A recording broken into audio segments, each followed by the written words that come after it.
un tagad es jūs vedīšu cauri mūsu Aleksandra Augstumu direktoru alejai. Atgādināšu, ka 200 gadu nogrieznī 120 gadus mūsu ārstniecības iestāde sauc par Aleksandra Augstumiem. Mūsu pirmais direktors Oto Vilhelms von Hūns.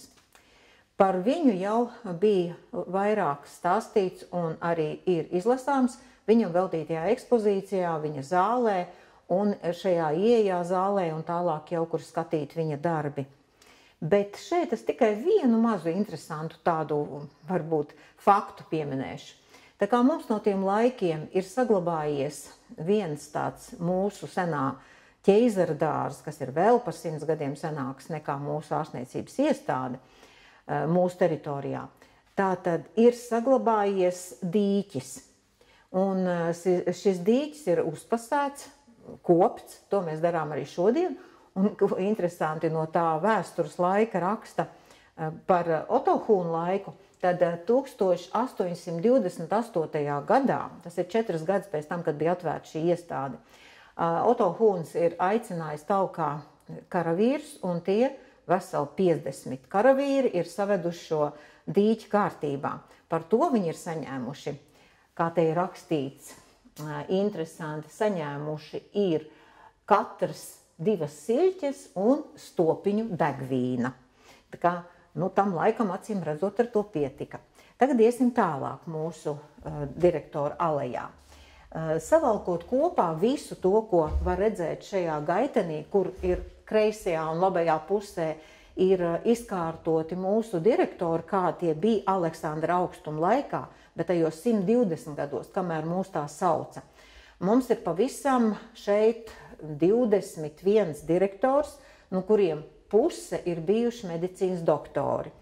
Pēc Oto Hūna nākamais ir bijis Kārlis Grothus, barons, ir bijuši vēl citi ierēģi, kambarjunkurs, ir bijušas atrunāts majors, militāra personas, jo es jau esmu stāstījusi iepriekšējās reizēs un ekspozīcijās tas ir redzams, ka mums šis sastāvs šajā ārstniecības iestādē ir bijis ļoti raips pašos pirmsākumos.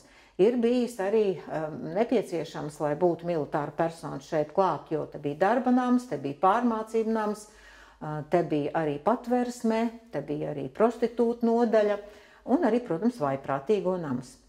Un, lai uzraudzītu visu šo lielo kopumu, acīm redzot, uzskatīja, ka var arī iestādes galgalī stāvēt ne tikai direktors, ārsts, bet arī direktors kāds ierēdnis vai militāra persona.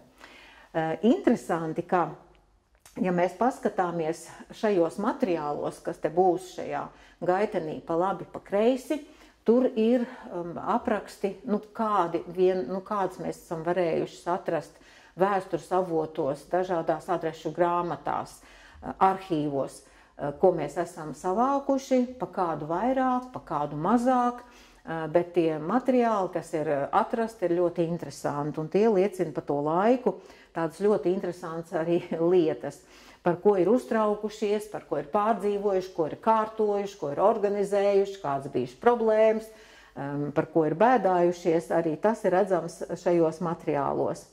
Piemēram, tātad šī barona Henrika Karla von Grotusa šajā planšetītē mēs varam lasīt, ko tad viņi ir darījuši. Tas ir 1829. 1832. ir tas laiks, kad pēc Oto Hūna ir šis direktors, un tad ir rakstīts, viņš arī savu atskaitē ziņo, ka galvenokārt, ko dara uz vietas šeit, jo ir pašpatēriņš, izdzīvošana, iestāde nav bagāta, ir diezgan nabadzīgi, daudzi arī ir iesaistīti darbos, tad ko dara? Strādā virtuvē, maizes ceptuvē, pie amatniekiem, pie kalēja, kurina krāsnis, tīra pagalmu, pieved ūdeni no Daugavas, priekšveļas mazgātavas un veic mājas darbus. Bet gada pēdējā dienā, 31. decembrī, tad gandrīz neko nestrādā, bet pirti kurina, lai sagatavoties, acīm redzot, jaunam gadam, esot pilnīgi tīri nomazgājušies. Piemēram, barons von der Hovens. fon, tas ir tātad viņiem ir bijušie baltvācu tituli. 1830. gads. Interesanti. Ko tad viņš raksta? Atradām vienu dokumentu, kas tur ir rakstīts. Kas tad ir dots tātad garīgi slimajai Zuzannai Bergai? Tādai uz mēnesi izsniegtā pārtikas deva. Tad kāda tā ir bijusi? Nu, piemēram, skābēti kāposti, putraimi, zirņi, kartupeļi, siļķes, pētersīļi, milti, tauki, sāls, ziepes, sveces, ārstnieciskie līdzekļi pēc ārsta norīkojuma. Gan nav atšifrēts, kādi bijuši tie ārstnieciskie līdzekļi. Bet tajā laikā bija iestādē gan aptiekārs, gan botāniķis. Abiem bija atbildība par to, kas tiek sagatavots un kas ir nepieciešams, lai ārstētu šos iemītniekus. Un tur galvenokārt ir dažādas dabīgo zāļu tinktūras. Tur ir gan piparmētrā, gan tur citi augi, dažādi, kas šeit ir arī uzskaitīti, tējām, uzlējumiem, apliekamiem. Šīs abas amata vienības, aptiekārs un botāniķis, sagatavoja iestādēji nepieciešamā daudzumā, jo tā bija viņa atbildības joma. Ejot jau tālāk, mēs atkal redzam, tad mums ir gan Goldhammers, gan Blumentāls, gan Stoltenvalds, kas bija starp citu atvaļināts majors, gan Ernests Krause, medicīnas doktors. Nu, un te viņa tādā dokumentā pieminēts kāds cilvēks, kurš ir gājis, nomirs, un tā diagnoze, kāpēc tas secinājums no smadzeņu atmiekšķēšanās, iespējams, tolaik tā sauca insultu. Un savukārt šeit ir arī vēl atvaļināts pulkvedis ordeņa kavalieris von Rutešels. Arī šeit ir interesanti kādi daži dokumenti, un man piesaistīja uzmanību arī Georgs Holts. Georgs Holts ir ārsts, medicīnas doktors, un kas tad viņam ir prasīts, lai būtu kāds apliecinājums, lai viņš varētu vispār šajā amatā strādāt. Tātad viņš raksta: es apakšā parakstījies ar šo apliecinu, ka neesmu piederīgs nevienai masonu un nevienai slepenai organizācijai, ne impērijas iekšienē, ne ārpus tās, un apņemos tādām nepiederēt un tuvībā ar tādām nebūt. Tā kā informācija ļoti, ļoti interesanti. Nu, tad tālāk jau ir Johans Heinrichs Plikātus, kas bija vecākais ārsts un medicīnas doktors.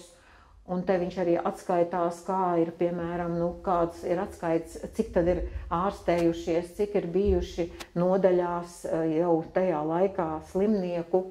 Un tad pavisam īsi informācija ir gan par Gēvi, gan par Vestermani, Rutkovski, Otto Girgensona, jo nav ļoti daudz apjomīgas informācijas avotos, ko par šiem mūsu direktoriem pastāstīt. Tomēr, ja pameklētu, vēl droši vien atrastos vēl kas ar laiku. Ļoti interesanti informācija ir šeit dokumentos lasāma, kur rakstīts un parakstījies ir atskaitē Jozefs Gustavs Otto Girgensons. Viņš bija medicīnas doktors, valsts padomnieks un ordeņa kavalieris. Ļoti arī tāda tajā laikā redzama personība. Tātad, ko viņš raksta? Tātad, kā 1888. gada martā Vidzemes sabiedriskās aizgādības kolēģija adresētajā vēstulē ir informēts, ka pēdējos gados vājprātīgo lielā pieplūduma dēļ vairs nav iespējams izmantot jaunā vājprātīgo namu pagrabā esošo kapelu. Tur glabā mirušo miesas, izmanto sekcionēšanai, jo vājprātīgās sievietes arī sūdzās, tātad ir iebildes par to, ka ir kaitīgi izgarojumi un tāda kļūst šie vājprātīgie nemierīgi vēl jau vairāk tāpēc, ka pagrabā bieži notiek bēres un tas redzams no vājprātīgu nodaļas. Tātad šī vēstule ir tāds tā kā protests un tāda neapmierinātība ar esošo kārtību. Un tur tiek norādīts, ka mirušo miesu atrašanās dzīvojamā ēkā šajā vēstulē, ko raksta Oto Girgensons augstākām amatpersonām. Atrašanās šajā ēkā, it īpaši vasarās, diezin vai nosaucam par higienisku ērtību ziņā. Tad lūgts izskatīt iespēju mirušo miesu, glabāt iestādes vecajā baznīciņā, kas gan atrodas līdzās mūsu ārstniecības iestādes kapsētai netālu, un baznīciņa nav īpaši labā stāvoklī, tomēr vēl ir izmantojama. Ļoti interesanta planšeta ir Vladimiram Koltīpinam. Ļoti skaistā rokrakstā viss ir rakstīts, reti, kur var redzēt, ka cilvēks ir mācījies glītrakstīšanu ar ļoti lielu uzcītību. Tas ir ārkārtīgi tāda piesaista skatu. Tālāk jau ir arī mums direktors bijis ārsts Osendovskis, ir pie mums strādājis Kristaps Neibergs, kas arī jau tālāk strādā jau Jelgavas Ģintarmuļas psihoneuroloģiskajā slimnīcā pēc mums. Un visbeidzot mūsu 100-gads direktors, mūsu pēdējais Aleksandra augstuma direktors Jānis Brants. Viņš šo iestādi sāk vadīt 1920. gadā, un toreiz viņam ir tikai 31 gads. Viņš ir ievērojama personība, ļoti interesanta personība, jo viņš, būdams venerologs, protams, vairāk ir rūpējies par to, lai attīstītu veneroloģiju Latvijā. Un tā kā viņš ir šīs ārstniecības iestādes direktors, un mums jau 100 gadus beigās ir palikušas vairs 2 specializācijas šeit no visām pārējām, kuras es pieminēju jau savā stāstījumā, veneroloģija un psihiatrija, tad viņš attīsta veneroloģijas sadaļu. Viņš te ir plašāko un modernāko Latvijā laboratoriju izveidojis. Viņš ir aizrāvies ar šiem pētījumiem, viņš attīst šo jomu, un iespējams, ka mūsu ārstniecības iestāde tajā laikā varbūt pat ir vērts izpētīt, vai tikai nav bijusi kā pirmā klīniskās veneroloģijas aizsācēja. Tas, kas ir interesanti arī vērojams tai viņa darbībā, ka viņš ir ļoti aizrāvies ar šo savu darbu, bet tomēr mazliet arī varbūt jūtas tāds ar tādām skumjām vai tāds nenovērtēts, jo ir tajā laikā Latvijā tās iespējas izplest spārnus šajā medicīnas un zinātniskās pētniecības jomā medicīnā nav nemaz tik lielas, un tas viņu varbūt mazliet arī skumdina. Jānis Brants nomira 1944. gadā, un tad viņš ir pēdējais direktors pirms padomu laika sākšanās mūsu valstī. Es gribu teikt tā, ka ir katrs no šiem direktoriem ir sniedzis šai ārstniecības iestādēji savu tādu artavu, un katrs no viņiem ir kaut ko labu arī mūsu attīstībā ieguldījis. Protams, sākot jau ar Oto Hūnu, kas ir īstos akmeņus iemūrējis šīs iestādes pamatos, jo iestāde stāv, kur stāvējas no pirmajām dienām, un beidzot ar Jāni Brantu, kurš arī viņa laikā arī daudz ko labu šajā iestādē izveidoja, paveica un iedibināja. Un, ja var tā vēl pateikt, tad pēdējais, ko es gribu teikt, ka tiešām mums ir jābūt ļoti lepniem, ka mūsu Aleksandra augstumu laikā, 120 gados, tiešām lielākā puse no mūsu toreizējiem direktoriem pa šiem 120 gadiem ir bijuši ar īpašu padziļinātu izglītību medicīnā, jo viņi visi ir bijuši medicīnas doktori. Šis ir arī interesants stāsts par mūsu direktoriem, kas arī ir tā vērts, lai tam pievērstu uzmanību. Tā kā aicinu arī šo izstādi, šo ekspozīcijas daļu paskatīties katram pašam un izlasīt jau sīkāk, kas pie katra mūsu direktora ir rakstīts.